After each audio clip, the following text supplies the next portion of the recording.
تبارك الذي بيده الملك وهو على كل شيء قدير الذي خلق الموت والحياة ليبلوكم أيكم أحسن عملا وهو العزيز الغفور الذي خلق 7 سماوات طباقا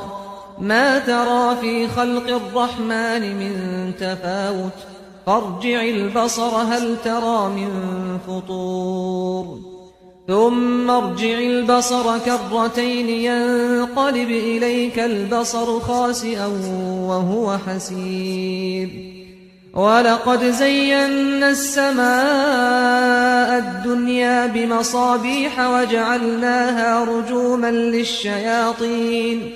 وأعتدنا لهم عذاب السعير وللذين كفروا بربهم عذاب جهنم وبئس المصير إذا ألقوا فيها سمعوا لها شهيقا وهي تفور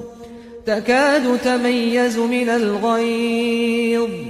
كلما ألقي فيها فوج